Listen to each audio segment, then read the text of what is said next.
भारत के इतिहास की ऐसी वीरांगना जिसने अकबर के सेनापति के साथ युद्ध में अपनी एक आंख खोई, लेकिन फिर भी मरते दम तक रणभूमि नहीं छोड़ी। जब अकबर के सेनापति आसिफ खान ने 1564 में गोंडवाना पर हमला किया, तब दुर्गावती हाथी पर सवार होकर पुत्र वीर नारायण संग उतरी।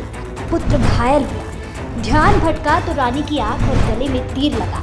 मुगलों के हाथ न लगे देह, इसलिए खुद की तलवार अपने सीने में उतारी। वर्ष 1524 की एक ऐसी वीरांगना जिसकी अकबर के सेनापति आसिफ खान के साथ युद्ध में एक आंख फूट चुकी थी, शरीर से रक्त की धार बह रही थी, लेकिन फिर भी उन्होंने रणभूमि नहीं छोड़ी, क्योंकि उनकी यह लड़ाई थी स्वाभिमान की। नाम था उसका रानी दुर्गावती।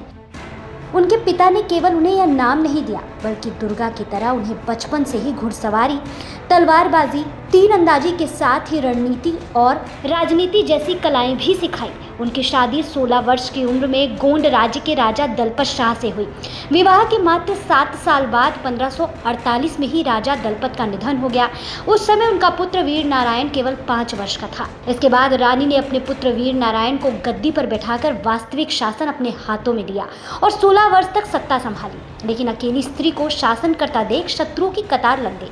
1556 में मालवा के सुल्तान बाज बहादुर ने हमला किया, मगर रानी की वीरता के आगे वह बुरी तरह हार गया।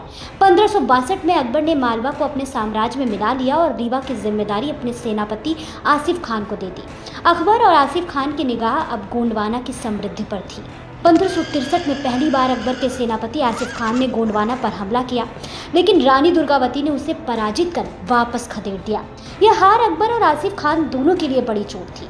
फिर 1564 में अकबर का सेनापति आसिफ खान लगभग 1000 तोपों और विशाल मुगल सेना के साथ लौटा। रानी दुर्गावती जानती थी कि सैनिक कम है, फिर भी हाथी पर सवार होकर पुत्र वीर नारायण संग रणभूमि में उतरी। युद्ध के दौरान वीर नारायण गंभीर रूप से घायल हुए। तभी रानी दुर्गावती का ध्यान भटका और उनकी एक आंख में तीर लग गया, जिससे रानी दुर्गावती की आंख फूट गई। बावजूद इसके रानी दुर्गावती डटी रही और लगातार युद्ध करती रही। लेकिन जब गले में तीर लगा और प्राण संकट में आए, तब उन्होंने सैनिक को आदेश दिया कि उन्हें शत्रुओं के हाथों न पड़ने दे और उन्हें मार दे।